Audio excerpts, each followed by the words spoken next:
very special theme for the Pride Month. Instructions around Pride, the LGBT rights, and go on social media. If you want to know what Pride is, or if you're aware about the kind of national Sakshi, I'm sorry, you're not clear. You're not clear, so you need to be a little closer to your mic. it's like that. No?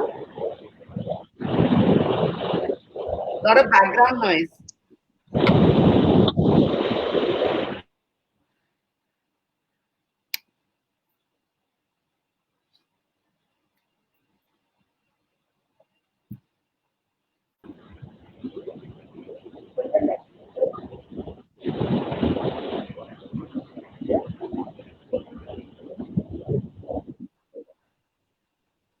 I think it's because my phone is kept on the Now, laptop. now it's very good. Very clear. Perfect, perfect. All right, so technical difficulties. Hi, everyone, again. So, to discuss the issues that you were talking about, we have Noor with us today. And thanks a lot, Noor, for pointing out the audio challenge. Most welcome. All right, so Noor is professionally a partner at a leading PR firm, and she's an active volunteer with Delhi Queer Pride for nearly 7 years now. She's been actively engaged in handling their social media tasks for the community, if I'm not wrong, right? Yes, yes. It's pretty amazing how you manage the entire thing. You know, you are a partner at a leading firm and you are actively engaged as a volunteer towards the LGBT rights.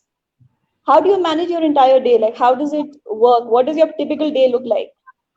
So, I mean, I don't see how it's amazing. It's about basically just overall looking at separating the personal and professional and yet still being able to keep a balance between the two. And of course, the personal is as much a part of your political. So, I mean, if you politically believe in equality of all human beings, you cannot separate it from your everyday life and say, I today I will not pay attention to it, or today I will pay attention to it. And it's about taking out 15-20 minutes a day on an average day. With Pride, what ends up happening is the social media gets very, very active closer to Pride, which is November. So from around June, July, the pages really get active. But there's constant conversation on the page, and we do try. And it's not just me. There are a couple of other people who are also volunteers on the page. At any given point in time, 3 to 4 people are looking into the pages, which is on Facebook, on Twitter, as well as on Instagram. And we try and address any questions that come to us, or any thing that people send to us at the best we can, as soon as we can. Um, so honestly, it's really about just taking out that 10-15 minutes a day when it's not Pride time.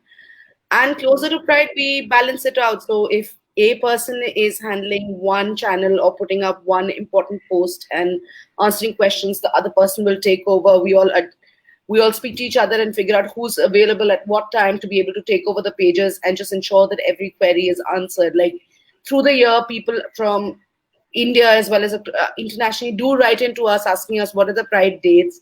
While we've tried to maintain, at least for the last 8-9 years, that Pride is on the last Sunday of November, which is normally the fourth Sunday of November. 2 years back, we did change the date because of the pollution problem and students not being able to attend because of exams. So we moved it up by about a week. And similarly, but so therefore we can't announce the dates till all the meetings and discussions have happened and we've decided that so and so is the date. So it's also to constantly keep touching base with these people, to keep telling them that we will soon announce the dates. And when these are announced, they will be on the page, but also then to go back to those very messages later on and individually message those people. So that gets hectic around October, November. Before that, it's really not that hectic. Hmm. But even otherwise, I think constantly to be aware that there must be something happening on the page, that there are people you need to reach out to. It needs intrinsic drive, right? Like you mentioned, it's a cause that's very close to you. I think it's a So, cause that it's overall a cause that should be close to every human being. It's about just basic human rights and equality. hmm, It's as much a cause that's equal to me as equal rights for for women, for people from different classes and castes. So it's not about just being an LGBT cause that's close to me. And I think overall, I just see myself as someone who looks at all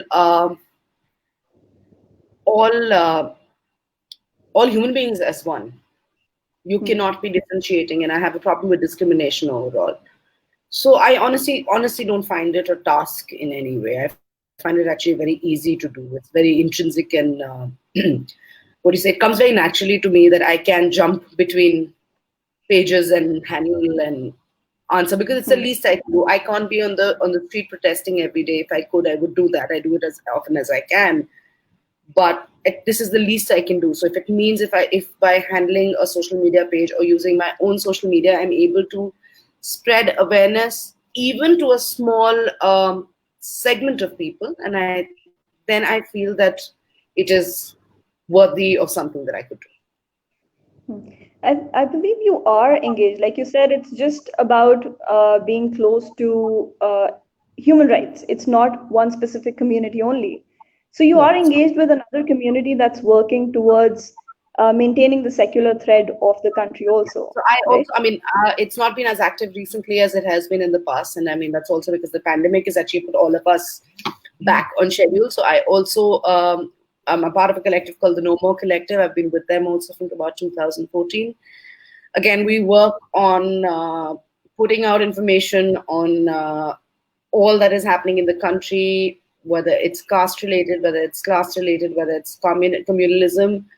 So women's rights issues, LGBTQ issues, all of that find a place in No More, and we keep working on that. So again, as I said, it's about equal rights. So one is just looking at that. So I work with anyone who needs help with that. So there are times when we run Twitter storms, uh, Hmm.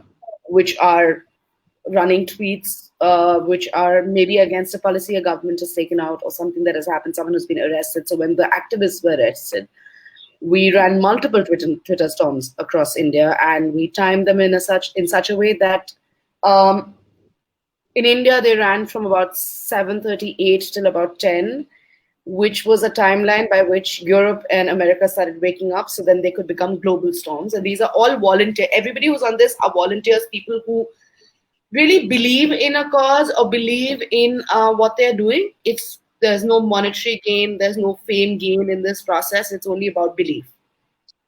So whether that's with DQP or whether it's with No More or any of the other collectives we work with, it's just about Hmm. that. Excellent. Perfect.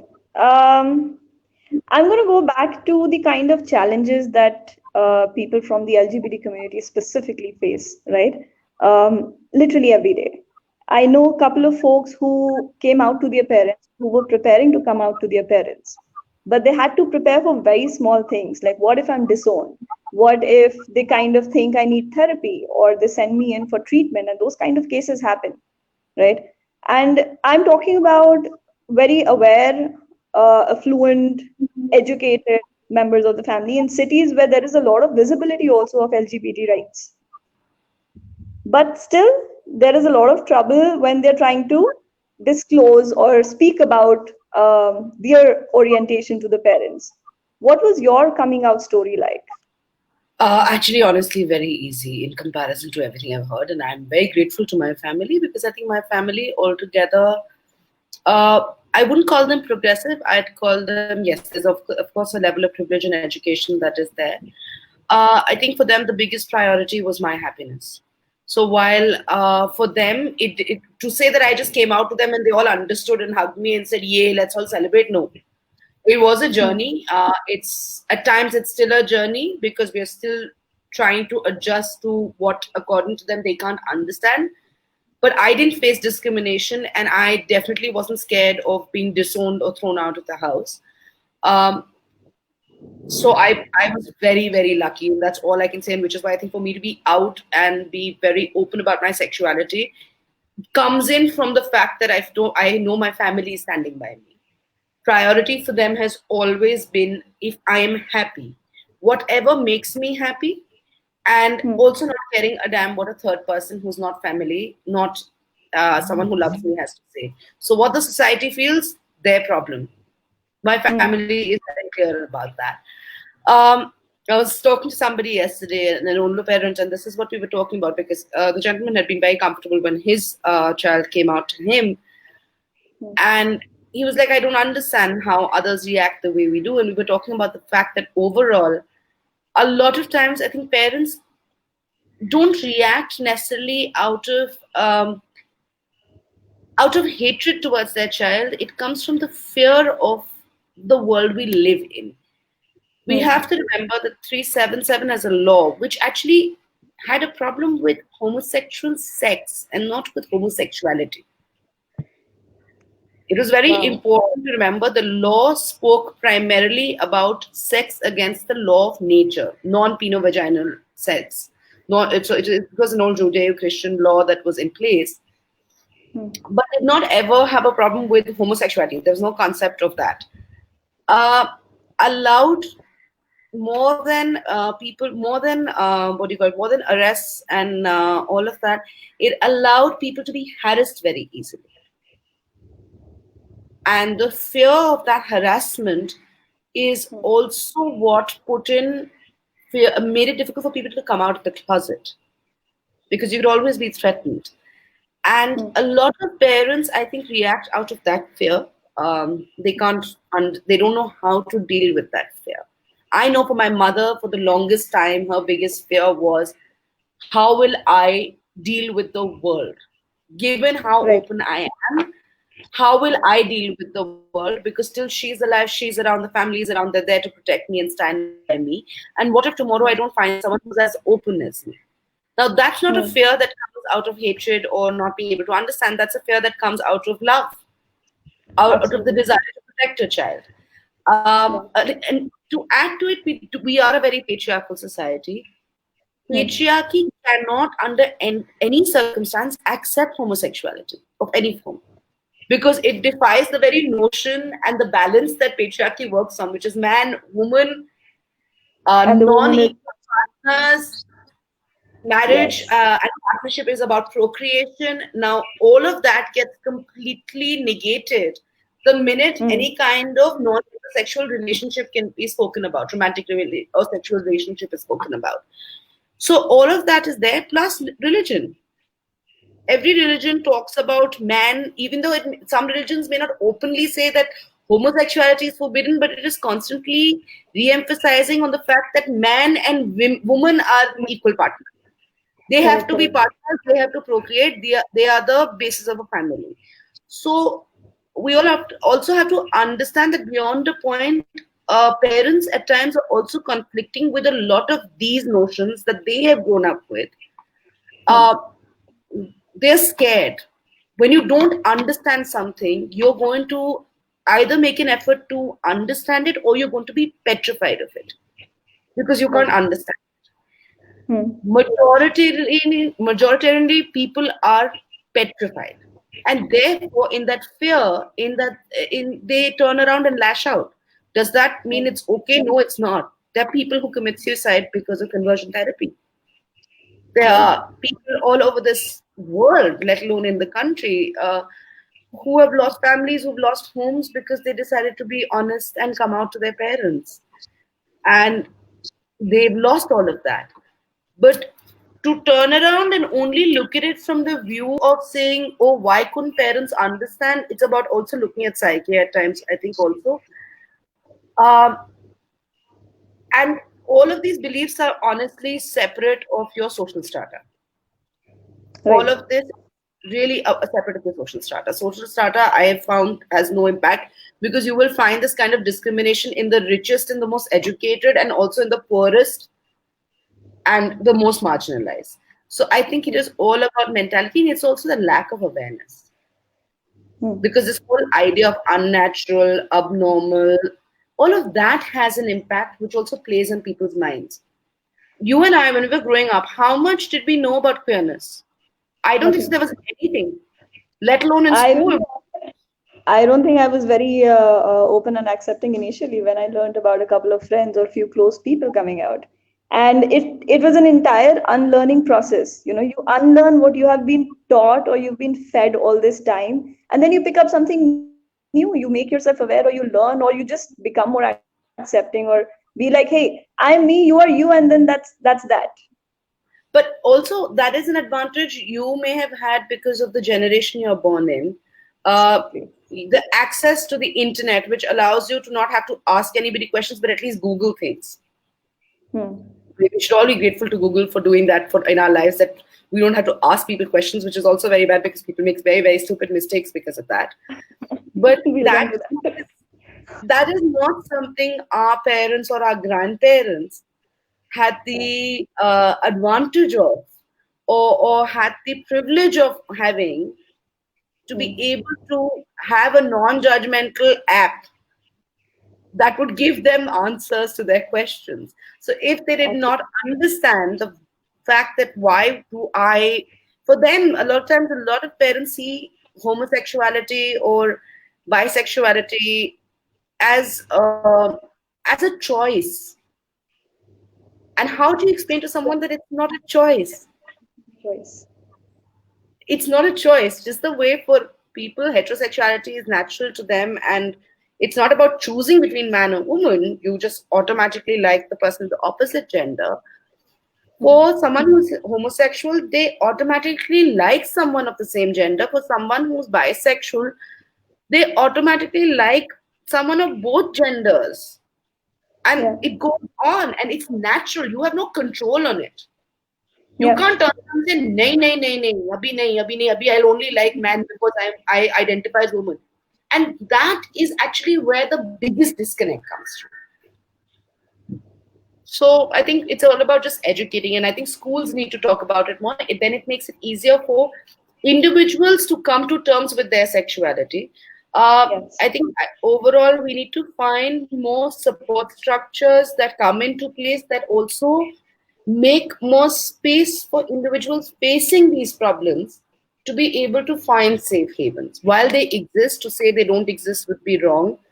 I mean, there are always individuals who are ready to get up and help anybody who's been thrown out of their homes, or who've had to leave home, or they're facing problems with their families. I think a more System. structured, Sure. systematic has to come in, and education is very important. Education is very, very important, because once Hmm. people know facts, it becomes easier for them to be able to say, okay, religion may say this, but factually and scientifically, this is what it is. It makes it a little easier for them to navigate that space. True that. And just kind of hearing it once in a while, or people talking about it, it kind of normalizes the idea. Yes. It makes it more, you become more comfortable talking about it, right? It's no longer a taboo because you've heard so much. Somebody has told you over and over and over again repeatedly. It's not a one time thing. You No, can't it's put not. me in a room once. This is it, it's okay. I'm not going to accept that if it's a completely unlearning process. Yeah. No, and I think, I mean, let's be real about it. I think in the last decade, or maybe 15 years, there has been a huge shift. There has been a huge shift when I was, I mean, if I look at 20, when I look at my teens, there was Hmm. no conversation over homosexuality or any kind of non-heterosexual forms of sexuality. But my 20s were full of these conversations, where it was in newspapers, it was in magazines, and it was not just because of the case that was being fought in courts. And I think that's how time changes. People start coming to the forefront and talking about things. So I Yeah. think the conversation has really increased. And then, of course, there was a regressive judgment of 2013 that actually just triggered off a deluge of a lot of people coming out to say, listen, we don't care. We don't care Hmm. who is in love with whom. Can people just be allowed to live? And what allows the state to look into someone's bedroom? And Yeah. while the judgment was disheartening, I think the overall reaction of people was very heartening, and that really brought a lot of conversation into the mainstream. So You that is definitely there. Yeah. You must have seen the entire support grow over the years since you've been with the Delhi Queer Committee. Awareness. I wouldn't call it support, I'd say awareness. Hmm. And people just now deciding that enough is enough. We don't need to sit and support our friends or be there for them just from the background. We need to come out and say it openly.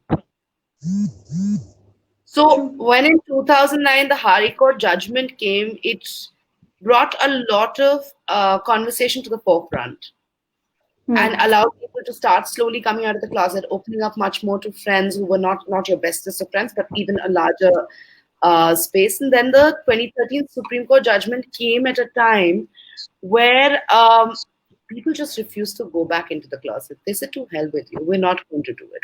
It's not been easy for us to come out and come to terms, and we're not going to do it." And there were enough friends who got up and said, "We're not going to let you go back there. We're Right. standing." Wow. And I think that was a very, very important thing that happened. Hmm. So it's a mix again. Hmm. I think corporate setups became a little more, a little more. I'm just going to say very mildly more comfortable post the 2009 judgment. And somehow they also realized by 2013 that the world had changed in India, society had changed. So for the change, the corporate world came out in 2013 in terms of even internal conversations, and of course, you had a lot of bigger brands coming out with campaigns that talked about love is love and how they are against Section 377 being reinstated. And then when it went again 2 years back, of course, they all came out and celebrated it. Whereas True. you would have heard none of them even address the idea of anything that is non-heterosexual in the 90s. Yeah. They didn't acknowledge it. And that's the change of 2000s. Also because you saw global shift. If you look Yeah. at it everywhere else, more and more countries decriminalize homosexuality. More and more countries in the last 15 years have legalized gay partnerships or gay or homosexual marriages.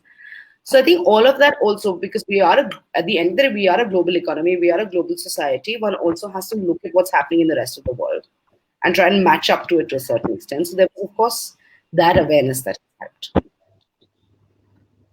So while companies are becoming more aware, right?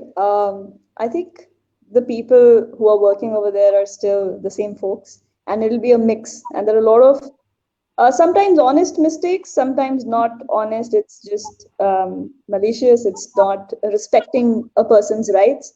Um, through your journey, did you kind of face those kind of things, whether it was within your organization that you've worked with, or in friend circles or outside? Of course, of course, it's And it's no, it's going to happen. You can't avoid it.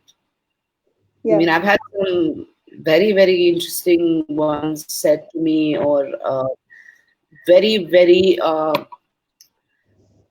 odd questions asked of me that really, really irked me and annoyed me to a great extent.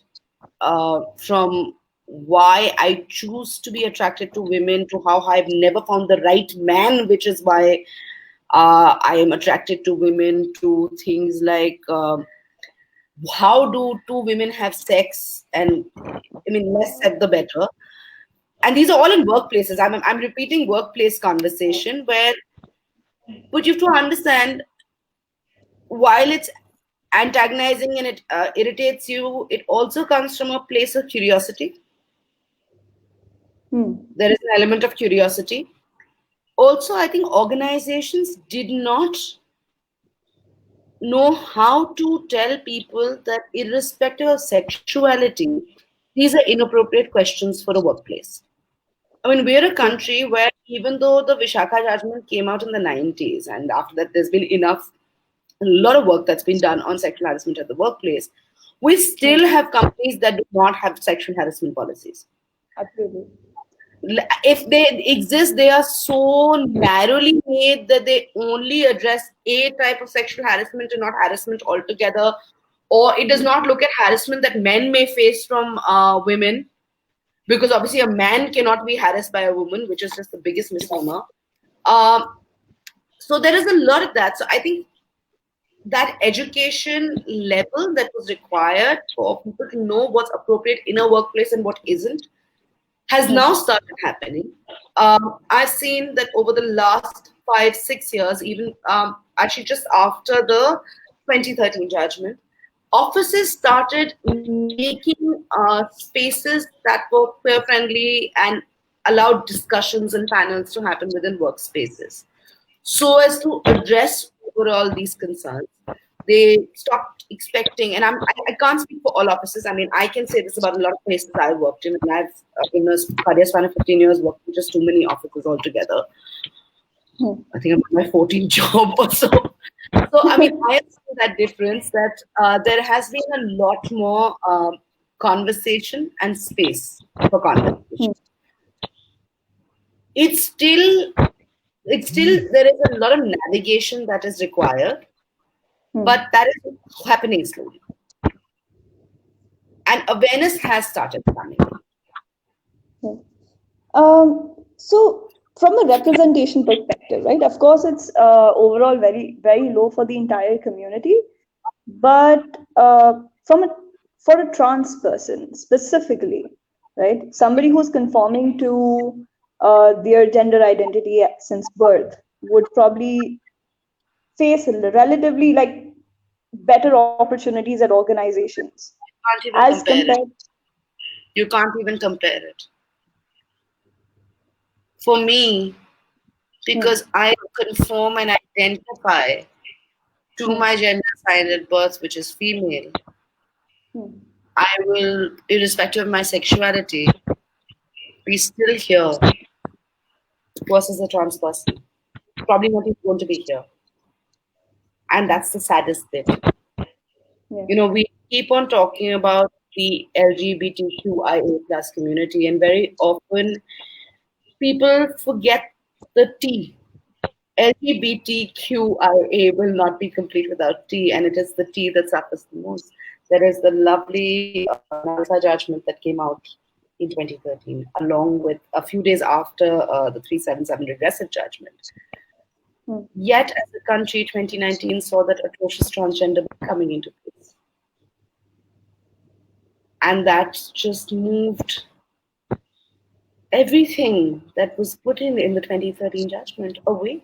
It's been taken away, including your right to self-identify. Do our offices have gender-neutral bathrooms? No, they don't. The biggest of companies, there are very few. I think probably a Google or one of these two will have a gender-neutral bathroom, or they don't exist, and therefore you're forced to use a bathroom of the gender assigned to you at birth, which you may not identify or you're not comfortable with. And there are transsexuals, the transgenders. Within the trans world also, there is a huge gamut of identities.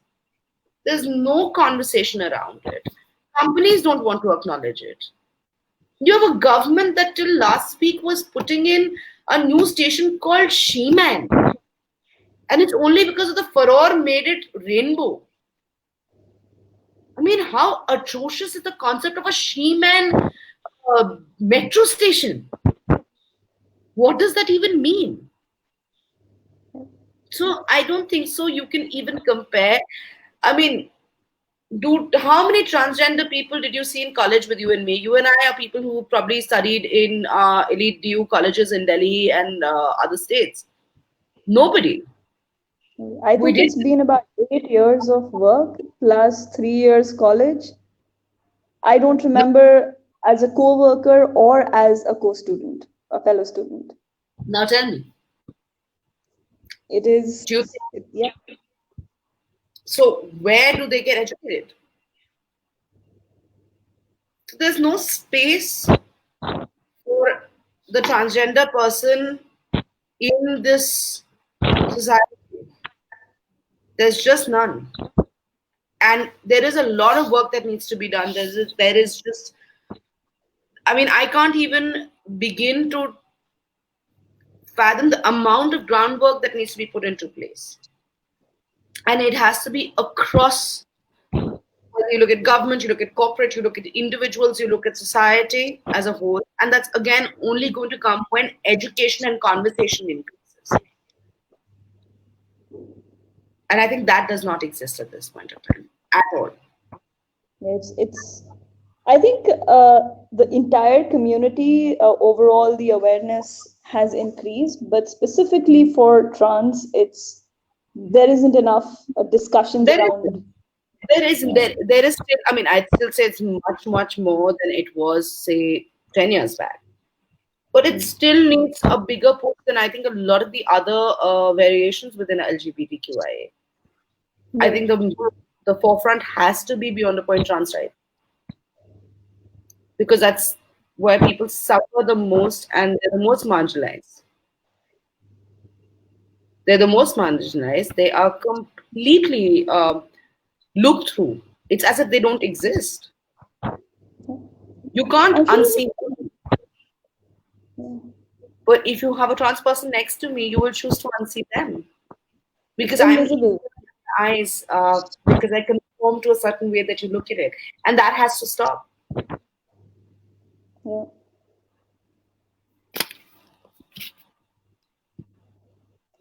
And apart from, of course, the representation, I'm sure there's a lot of harassment also, specifically when you're looking at medical aid, just, or from a legal perspective, having access to the legal system or the structure.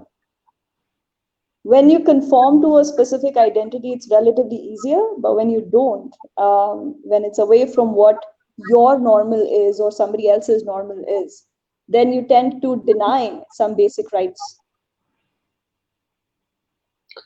I mean, I don't know how to explain it to you that people have set notions of what they see as male or female, right? So if I may want to identify as a man, I will need to grow a beard or have a stubble, or let alone how I dress. My voice will have to be heavier, or else they would still not accept me. So it's not that simple, because there are a lot of people who may dress to a certain gender conformed manner and from afar may fit into the gender notion that exists. But the minute people have to interact, they will misgender them or they will snigger behind their back. Even though they have conformed to every outward outward sign of what a gender is. If there is a person who chooses to identify as female, grows their hair, wears the most effeminate clothes, puts on as much or more makeup as you can imagine, and yet they don't. So from far, when I look at them, oh yes, that's a woman. When they come close to me, and I'm like, oh, but that's not a woman, and there will be an automatic shift in the way they're treated. So it it's just about how people see things, honestly. Yeah. Because again, dressing is associated with a certain gender. Hmm. A style of dressing is associated to a certain gender. Length of hair is associated to a certain gender. Absolutely. Whereas evolution says we learned clothes, how to make clothes much later. We largely all roamed around naked. Men, Right. we found rocks to cut our hair much later. So all men and women had long hair in prehistoric times. So these are very later day societal constructs that actually I think will take a very long time to break. To break. And it doesn't Yeah. make it easy. It doesn't make it easy for anybody who is non-conforming even in the slightest. True. Okay, so I'm gonna ask you a Pride 101 question. You can hate me for it, I won't. but so every year, the acronym has been increasing, or it's been including more groups rather, right? So we started off with LGBT, then it was LGBTQ, then QIA, and throughout we've had this plus sign over there. What's the importance, or what does it represent? There are such a variety of human sexualities that exist. And every few years you discover research on another one. The plus sign is the space for anybody who or any new sexuality that may come in. That's the symbol of the plus sign. As soon Hmm. as a group is identified, it is of course that specific alphabet that signifies them is added to the acronym. But the plus is to say even if you don't fit into any of these, and Hmm. you still identify as someone who's doesn't conform to heterosexuality or heterosexual notions, this is a space for you. The plus is for everybody across the Very nice. spectrum. So that's the idea behind the plus globally. I mean, So if you even look at, as a pardon? so even as a heterosexual, I think there's a concept of ally, which is Yeah. part of the community itself, right? Um, what do we mean by an ally? We know it's somebody who's accepting, of course, but a Ally little is more than that. someone who is like you, who is comfortable with people being who they are, and will not take anybody being discriminated upon. So while they will themselves be standing up or not standing up for them, you will stand up for them. You will be out in the Hmm. streets screaming if their right is taken away from them. That's an ally. An ally is someone who will be supportive of people. And there are a lot of straight people, as they're called. I mean, I have a problem with the concept of straight. In a lot of languages, we tend to use straight very often while referring to heterosexual people. I just used it. With heterosexual people choosing to support their friends, that's an ally. Okay, so we will speak about how someone like me and a lot of folks from our audience can make it a more inclusive world for our friends who belong to the LGBTQ community, right? But you just mentioned something before we get to that. You mentioned something about you not liking the term straight. So I'm still someone who's learning, and it's I would want to know why you kind of dislike the term Because straight. state automatically defines something that's aligned, thereby putting all other non-heterosexual forms of sexuality as those that are misaligned and wrong. It's like while coming out is a wonderful term and has a great history of how it's used, and it's not only used in terms of the idea of queerness. I used to have, at the times when that term also agitates me because a heterosexual person doesn't have to come out and tell anybody that they're heterosexual. Yes, Then why absolutely. does everybody else have to come out and talk about who they're interested in? Yes. So the same way I have a problem with straight Mm. because it puts a positive and a negative connotation to the overall conversation. So it's a very personal thing. It's just something that I've realized over the years. It's something that irks me. No, it makes sense because it's a connotation or it's an image that you build in your mind or your head, right? And you start referring to it with a Yeah, specific I don't know notion.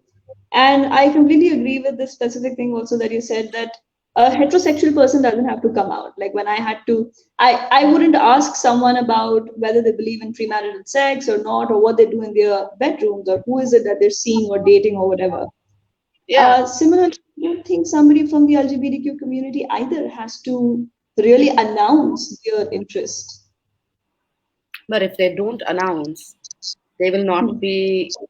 Their emotions will not either be taken seriously, or they will constantly be pushed towards heterosexual formats of relationships. Yeah. So that's the shift that we really need to bring, and for that to happen, I think at this current point of time, it's important for people to demand that basic right to just be who they are. Yeah, and see, I mean, people are, and overall, there is a larger acceptance that's come in. So I think we can just hope for it becoming better now with time, rather than worse. All right. Well, definitely. Um, before I close the session or we move into the questions or comments from our audience, right? Just a quick light-hearted thing. Very often we see, or at least I have witnessed in house parties, which we haven't done for almost 3 months now. uh, but you catch up with people and somebody's like, oh, I have this friend who's gay, you should probably connect with them or meet them, maybe you like them or whatever it is. And it's isn't it a little odd? It doesn't matter who the person is, it doesn't matter if there would be It's compatibility or honestly not. infuriating. It's honestly beyond a point infuriating because one is a very dear friend finding comparative similarities between two people or their interests and saying, listen, maybe I should set you up, you may be interested, Hmm. which is an individual conversation, which a dear friend may just pick up the phone and call me and say, listen, are you interested? And I can set you up on a date. Yeah. Versus in a party where people believe just because they know one lesbian woman and they've just met you means they will set you up, and of course you'll jump at each other and be like, oh my god, thank you, you're my savior, which is not true because just like everybody, we all have our own individual likes, dislikes, things that we look for in someone we want to date, conversations or political interests, or even interest in books you read or music you listen to. And those are things that just because someone's gay is not going to be the same. Right. They're not going to be the same because I can have a certain kind of musical interest, and the next person, just like any other one, will have a completely different taste in music. So I think, but I don't think it comes out of, and I'll still say this, I don't think it comes out of any negative or malicious or mean place. I think it comes from a very warm-hearted space where people believe in, and I understand because if you look back at 30 years from now, for queer people to find other queer people and be able to date others was next to impossible. However, thanks to all the apps and spaces, that has changed. Sakshi, I think you've frozen.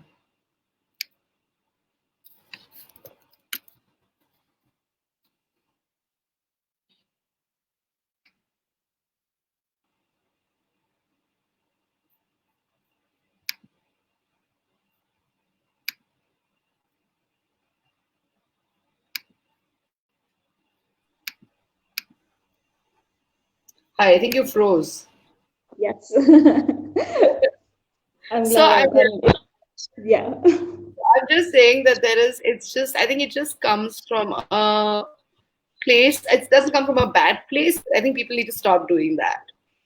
People just need to stop doing that. And even if they think someone can be set up with someone, please don't say it at a party. Or if you want to say it at a party, also to someone, take the person aside only if you know them well enough. Just True because that. you know somebody in another city who's gay doesn't mean these two will get along. It's as simple as that. Yeah, but I do have a question there. Like, isn't it challenging sometimes to find a partner because not everybody has that safe place to come out? It's still very difficult.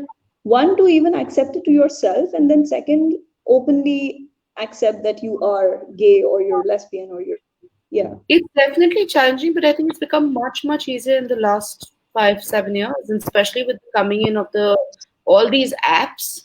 Whether you look at Tinder, whether you look at OkCupid, you look at Bumble. I mean, I don't even know how many exist. It has definitely made it easier because Hmm. individuals can connect with each other. Um, I think also the repealing of 377 in certain formats have also helped people to be able to come out. And you have always had queer friendly spaces, at least in the metros. You've always Hmm. had them, just that nobody talks about them or didn't talk about them earlier. They were always there for people to meet up. They Nice. existed. But at that time, they Yeah. had to be like the speakeasies at the time of when alcohol wasn't allowed.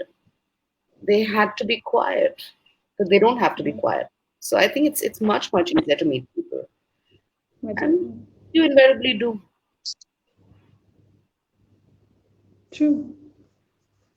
Okay, so we were talking about how people like me end up doing and or making an honest mistake of, telling you to meet up somebody that I know because I only know one more gay person. uh, you recently wrote an article about other honest mistakes that we make, the questions that we ask, or sometimes things that we do, which could be offensive, even if they're coming even if I'm doing it with the right intent. If there are a few that you could kind of highlight for us to be better people. So I think one of the biggest things has been that I keep hopping on, and a lot of people do, is the concept of pronouns.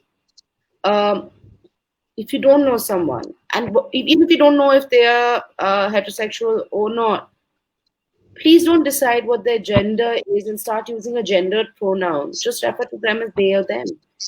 Because a person's self identification is something they want uh, to be used as also in their pronouns. So I may be, again, as an example I gave earlier too, I may be dressed the way I am. I may not identify as female. And I may not be okay with being referred to as she or her. I may say, call me they or them, or I may say, call me he or him, or I may say, just use my name as my pronoun. So I always tell people that if you know someone well enough, ask them what is the pronoun they want to be used. They would prefer being called by. And if you don't, keep it gender neutral. I find that's very, very important. Another thing that I was laughing with a friend the other day was when people say, "Oh, you're my new gay best friend." What do you even mean by that? Yeah, and it comes from a very nice place. Again, it does not come from any necessarily any place of maliciousness. It's either just a new friend or a new best friend. Because you Yeah. may have liked the person irrespective of their sexuality. And if you only like them because of their sexuality and want to be friends with them, then there is a problem in that friendship. Because good friendship comes in from having common interests. Also, I mean, assumptions of power roles when you see a queer couple, asking things like who's the man in this relationship, or who wears, the times when people ask things like who wears the pants in this relationship, and you're like, we're both wearing pants. So I didn't get Yeah. your question, because I think and it comes from a place where you grow up with such a patriarchal heterosexual notion of how partnerships are, that people automatically want to assume that even within a queer relationship there are going to be those gender dynamics, which isn't necessarily so. So I think a lot of questions that, and I always tell people that just think of a question you wouldn't ask a straight friend or straight colleague. Don't ask that of anybody who you don't think is straight, because it's equally offensive. Yeah. Because I have never asked a heterosexual colleague at work saying, "Are you the man in your relationship, or is your partner the man in the relationship?" Right? Yeah. Whether I may think that way, not think that way, I just would never ask. It's an inappropriate. Why will I ask that of anybody who isn't heterosexual? So I always tell Yeah. people that just don't ask those questions until someone's a very close friend. And if you ask someone who's a very close friend, please give them a heads up that I may ask you inappropriate questions. If they get upset, please learn to apologize, because you may offend them. And it's okay. Also, 21st century, phone, Google. Yeah, figure it. And if you don't get an answer on Google, then call up a queer friend. Tell them you want to ask them questions. Also, be very careful how you word it. It's very important how you word it. So, yeah, these are the things. And also, of course, the way we tend to use names and words to identify people. Because you have to remember, words like queer and all were originally negative words, derogatory words that have been reclaimed by the community to identify themselves. There are still a lot of words which are very, very derogatory. And I always tell people to avoid using them unless I choose to use those words to identify myself. And I tell you it's okay, you can. So if I say you can call me a poof or call me a fag or a faggot, then it's okay you call me that, or else you cannot call me that, because it's actually a very, very derogatory word. And it was used to discriminate, ostracize, and also punish people. So people may choose to use certain terms to identify themselves. That means they're reclaiming it. Till they don't give you the right to use it, please don't use it. Your intent may not be, your intent may be to humor them, but it's Yeah. offensive. So I just, mean, but it's not funny at all. it's not funny. It's not funny. And a lot of times, a lot of this happens very unintentionally. It's not intended to offend, but it does offend and it does hurt people. It really hurts people and it makes them feel awful. And it has an impact on their mental health. I think people forget that all of this has a lot of impact on queer people's mental health. Your intention may be good, but you're messing with them, so don't do it. I think it's already very difficult out there. The least we can do is be a little more empathetic towards Yeah, the situation, provide a it's helping hand. actually just step back and I'll, I keep saying just step back. Think if you're going to be fine with being asked that question, or if that is being said to you, how would you feel? And if you think you're going to be fine, then turn around and ask that question. I can tell you 99% of the time, you just the thought of it is going to make you cringe. Saying, you know what, I would not like this question coming my way. And if that is how you feel, you should Yeah. not be asking the question. So yeah, that's about it. I think we can use this tip for absolutely every situation. Every Everybody, situation. every situation, any person. I mean, this is all about. I mean, it's what we keep talking about, right? Consent to conversation, consent uh, to even engage in the bare minimum. It's the Yeah. same way as consent to what you can talk to me about or not talk to me about. And all of that comes down to saying, would I like this to happen to me? I wouldn't, then why would I do it to another person? And a majority of these questions, these statements, these words come out of curiosity, wanting to be to appear more comfortable or to show I'm all cool about it. You don't have to show someone you're all cool about it. Just be cool about it. Yeah. Using certain words are not going to make someone feel that you're an ally. No. You can be a silent ally and be a great friend. Go to Pride. I have a lot of of heterosexual friends who walk Pride every year. Every year they walk Pride. They were out on the streets on Global Day of Rage right after the 377 verdict came. They send in contributions to Delhi Queer Pride because Delhi Queer Pride is a completely community funded event. So there's no corporate, no NGO, nobody gives money. Individuals put in money together to put it together. We have friends who come in and put in money. That's an ally. Yeah. So you want to support a friend, do that. You want to support a friend, go with them to a party and stand next to them and make it clear saying, you may think this person is queer and not acceptable to me, they're my friend, and you don't have to say it. It's just silent support that says a lot of it. True. Accept them for who they are. If they start dating someone, make an effort to get to know them. That's being an ally. You don't have to say anything more than that. And be careful not to say or ask things that you wouldn't ask anybody else. Fair point.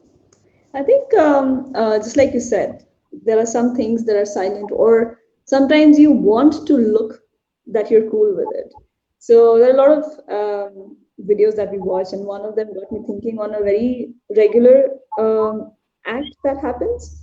So if I'm an acquaintance and I'm meeting someone new who I think is gay, I'd probably just pass a very harmless comment saying, "Oh, I think he's gay." But it's just not I would never say that for a person who's heterosexual. Like, hey, I think that guy is interested in women. I mean, it's not so valid.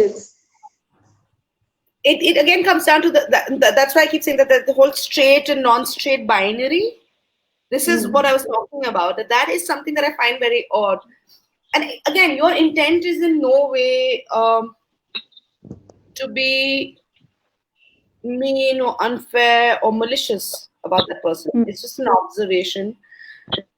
And I think these are things that are we learn so intrinsically through our formative years, that as much as we want to unlearn it, see, I also end up making that statement at times.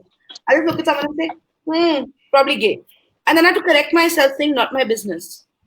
I'm nobody to be identifying. Even if I'm queer myself, not my place to identify.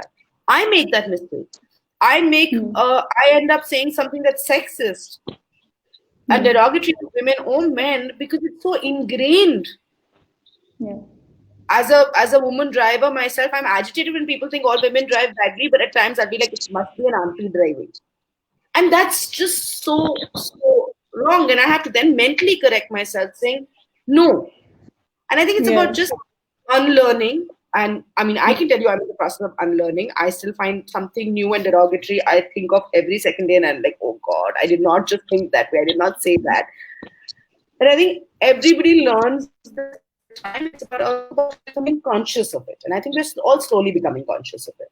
So if we continue conversations like this all around and we keep talking to people every day, we will all unlearn these things that have just become a part of everything.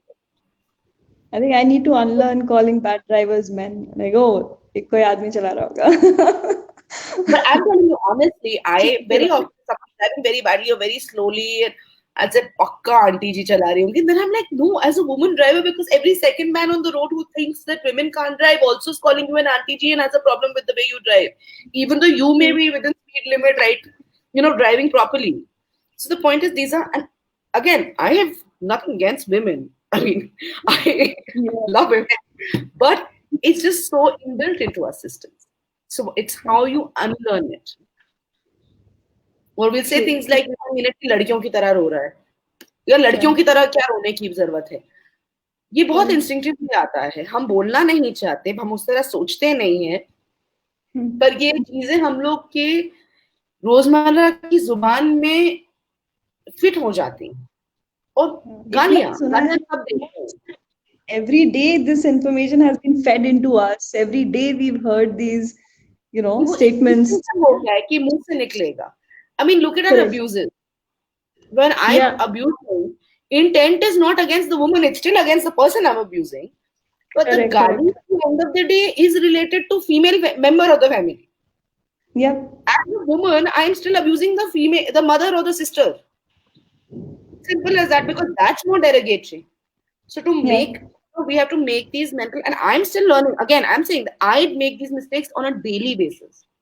But one has to become conscious of it and learn to, and we will not all learn in one go, and some of us may never learn. But what we can then do is that the successive generations, it becomes lesser, because they'll learn through our consciousness of not saying these things. True. And then maybe one day, not now, 50, 60 years from now, we will have a comparatively more equal society than today. It's a long battle, but I think we'll all fight it together. We will reach that, because I think all of us want to make that overall change. Yeah. True. And I think, just like you said, it's not, I'll go back to one of the statements you started off with. It's not a choice. It's a fact. I'll use one of these sentences one of the parent used when their kid came out to them, saying it's जैसे 2 + 2 4 होता है वैसे है. It's scientific. It is what it is. You can't change it. Simple. And let them be. What a lovely parent. What a lovely parent. Must have made it so much easier for their child. Because at least that fear of losing the love of a parent, at least they didn't have that. It makes it easier to fight a lot of the battles that come your way. Excellent. I think honestly that brings me to the end of all the questions that I had. And if there's anything else that you would want to add for we have a very full conversation. I really don't know what to add. Thank you for having me on this. It's been a pleasure, Noor. I think I'm still a very long way from being someone who's aware of the laws of the land, or also just generally being an aware person with uh, information about the kind of challenges that you all face and the kind of issues that you deal with day in and day out. I will try to be as empathetic as I can, and I think these discussions will just equip us with more information. I it's wonderful that you think that way, and I really hope you continue a lot more discussions like this, because I think it will make people much more aware of things. And I think the only way the situation, the scenario, how people react is going to change is when they hear people talk. So I really commend you for what you're doing, and best of luck for many more. Thank you so much. We've got a lot of positive response from the audience as well. I'm And glad. yes, a big I'm thanks happy. from on their behalf. Thank you for having me here. Thanks, Nick. All right. Bye. Okay.